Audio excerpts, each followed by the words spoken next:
Lane আপন আল্লাহর নবী দয়াল নবী গো, আপনি নবী আমার জীবনের জীবন। চিৎকার দিয়ে বলেন আল্লাহু আকবার।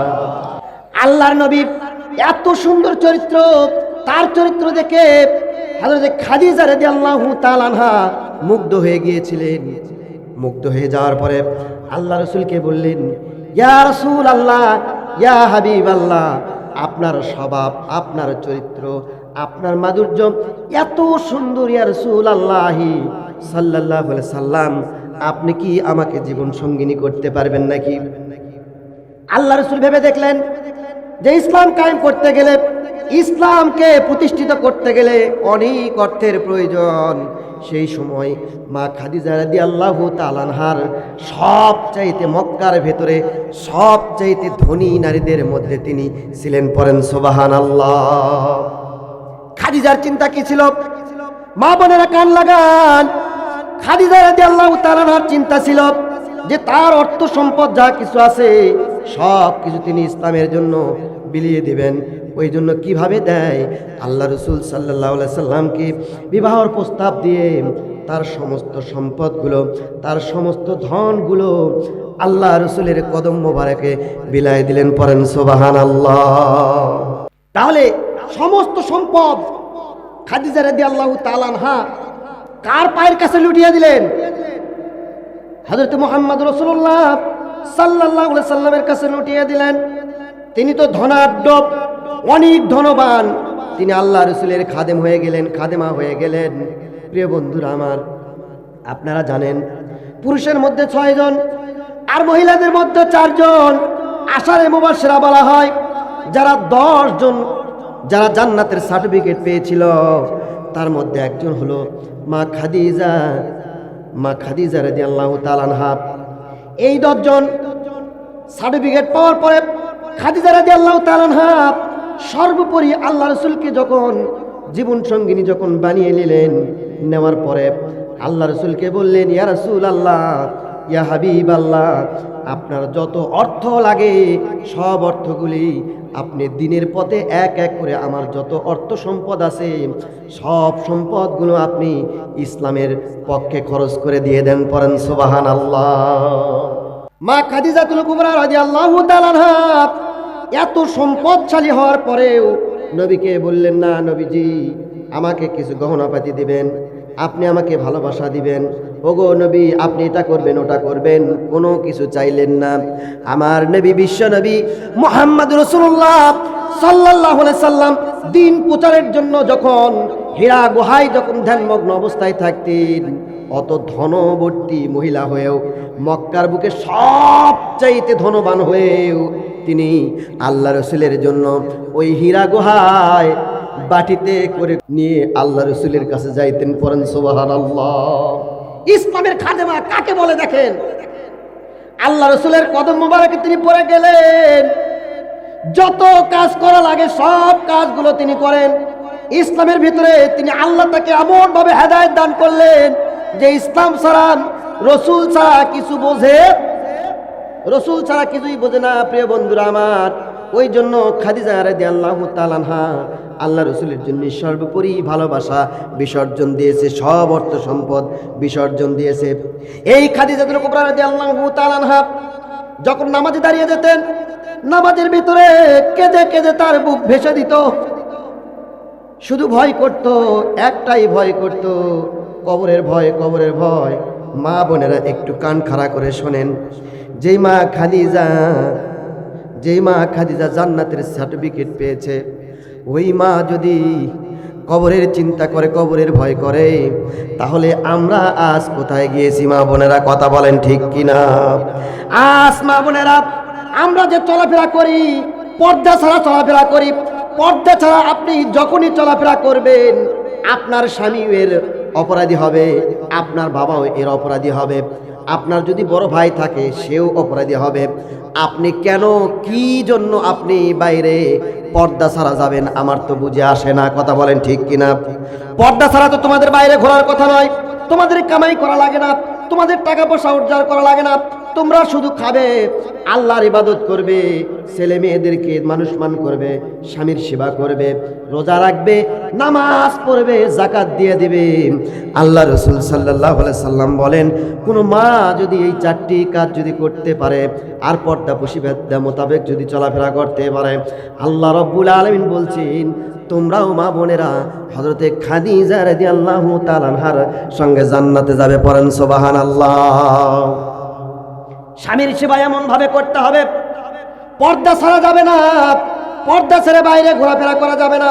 তুমি যদি মা বোন, তুমি যদি পর্দা না করো, তোমার পেট, তোমার বুক যদি পরপুরুষে যদি দেখে, খোদার কসম করে বলতে পারি তোমার ওই গর্ভে কোনোদিন কোনো সন্তান আসবে ঠিকই, কিন্তু ওই সন্তান কিন্তু ভালো হবে না, কুলাঙ্গার হবে, গাঁজাখোর হবে, মদখোর হবে, নেশাখোর হবে। তার কারণ হলো তোমার পেট, তোমার বুক এবং তোমার মুখের দিকে অন্য পরপুরুষের নজর পড়েছে, যার কারণে তোমার পেট থেকে কোনোদিন ভালো সন্তান হবে না। কথা বলেন ঠিক কিনা? ওই জন্য মা বোনদেরকে পর্দা করতে হবে, স্বামীর সেবা করতে হবে। ও মা, কান কারা করে শোনো, তোমরা স্বামীর থেকে, তোমাদের স্বামীর থেকে লক্ষ লক্ষ টাকা তোমরা তো চাইতে পারো না, তোমরা চাবে একটু গহনাপাতি, শাড়ি, খাওন, ছেলে মেয়েদেরকে ভালোভাবে ভরণ পোষণ করানোর জন্য কিছু অর্থ তোমরা চাবে, এর বেশি তো চাইতে পারবা না। সম্মানিত ভাইরা আমার, মা খাদিজাতুল কুবরা রাদিয়াল্লাহু তাআলা আনহা দেখেন কি রাসূলের প্রতি ভালোবাসা ছিল। আল্লাহ রাসূল সাল্লাল্লাহু আলাইহি সাল্লাম খাদিজাকে কেমন ভালোবাসতেন এবং খাদিজা আল্লাহ রাসূলকে কেমন কেমন ভালোবাসতেন। প্রিয় নবীজি একদিন ইসলামী রাষ্ট্রের কাজ সেরে বাড়ির ঘরের ভেতরে প্রবেশ করেছে। হযরতে খাদিজা রাদিয়াল্লাহু তাআলা আনহা বিছানায় শুয়ে আছে, কান্নাকাটি করতেছে। আল্লাহ রাসূল ঘরের ভেতরে, হুজরার ভিতরে প্রবেশ করে দেখলেন খাদিজা রাদিয়াল্লাহু তাআলা আনহা কান্নাকাটি করতেছে। খাদিজার মাথায় হাত বুলাইয়া দিয়ে আল্লাহ রাসূল বলতেছে, খাদিজা তুমি কাঁদো কেন? কি হয়েছে তোমার? আমাকে বলো তো দেখি কি হয়েছে। খাদিজা কোনো কথা বলে না, শুধু হাউ মাউ করে কাঁদে, শুধু হাউ মাউ করে কাঁদে।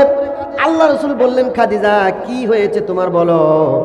এবার মা খাদিজাতুল কুবরা রাদিয়াল্লাহু তাআলা আনহা বলছেন, ওগো নবীজি, আমরা তো সবাই মারা যাব। আল্লাহ রাসূল বলে দিলেন, ওয়ামা কানা লিনাফসিন আন তামুতা ইল্লা বিইযনিল্লাহ। আল্লাহু আকবার বলেন। আল্লাহ রাসূল সাল্লাল্লাহু আলাইহি সাল্লাম বলে দিলেন, আল্লাহ সেটা কোরআনে কোট করে দিয়ে দিয়েছেন। আল্লাহ রাসূল সাল্লাল্লাহু আলাইহি সাল্লাম বলছেন, খাদিজা তোমার কি হয়েছে বলো। আল্লাহর হুকুম ছাড়া, আল্লাহর হুকুম ছাড়া কোনো প্রাণী কিন্তু মৃত্যুবরণ করতে পারে না। কথা বলেন ঠিক কিনা? মা খাদিজাতুল কুবরা রাদিয়াল্লাহু তাআলা বললেন, ইয়া রাসূলুল্লাহ, ইয়া হাবিবাল্লাহ, জানি না কোন দিন মালাকুল মউত এসে নিয়ে যাবে। ইয়া রাসূলুল্লাহ, আমাকে তো কবরের তো ভয় হচ্ছে, খুব আমার ভয় হচ্ছে। ইয়া রাসূলুল্লাহ, কবরে নাকি ভয়ানক আযাব হবে।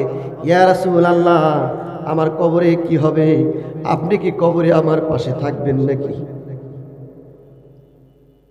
আল্লাহ রাসূল সাল্লাল্লাহু আলাইহি সাল্লাম বললেন, খাদিজা তোমার কি হয়েছে? বলেন, ইয়া রাসূলুল্লাহ, আমার মৃত্যুর পূর্বে, আমার মৃত্যুর আগে আমি আপনার সব দায়িত্বগুলো পালন করতে পেরেছি কিনা জানি না। ইয়া রাসূলুল্লাহ, কোনো দায়িত্ব যদি অবহেলা করে থাকি, আমার ভালোবাসায় যেন কোনো ঘাটতি হয়ে থাকে, ইয়া রাসূলুল্লাহ, আল্লাহ রাস্তায় আমারে মাফ করে দিবেন। আর স্বামী, কিয়ামতের দিন কথা দেন, আমাকে ছাড়া কিন্তু আপনি জান্নাতের ভেতরে প্রবেশ করবেন না। পড়ুন আল্লাহু আকবার।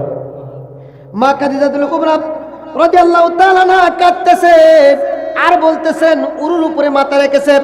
আল্লাহ রাসূলের উরুর উপরে মাথা রেখে খাদিজা, মা খাদিজা রাদিয়াল্লাহু তাআলা আনহা বলতেছেন, ওগো নবীজি, আমি মৃত্যুর আগে আপনি আমার কাছে 3টা জিনিসের ওয়াদা করেন। নবীজি, আপনি এই 3টা জিনিস আপনি করবেন, তাহলে আমি অনেক শান্তিতে মৃত্যুবরণ করতে পারবো।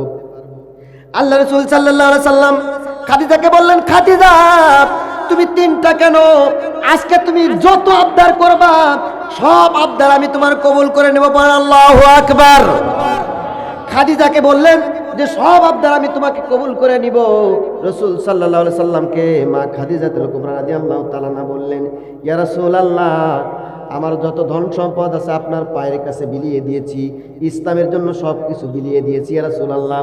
আমি টাকা চাই না, গাড়ি চাই না, বাড়ি চাই না, গহনা চাই না, কিচ্ছু চাই না ইয়া রাসূলুল্লাহ। যখন মালাকুল মউত এসে আমাকে যখন ডেকে নিয়ে যাবে, আমার কলিজার ভেতর থেকে যখন প্রাণ পাখিটা বের করে নিয়ে যাবে, ওগো রাসূল, আল্লাহর প্রিয় হাবিব, আপনি কথা দেন ওই সময় আমার মৃত্যুর পরে আপনি নিজ হাতে আমাকে গোসল করায় দিবেন। আল্লাহু আকবার। খাদিজার আশা দেখেন, আর বর্তমানের মহিলাদের আশা দেখেন। বর্তমানের মহিলাদেরকে যদি সুন্দর একটা শাড়ি না দিতে পারেন, দেখবেন গাল ফুলে ডেয়ার ভার হয়ে আছে।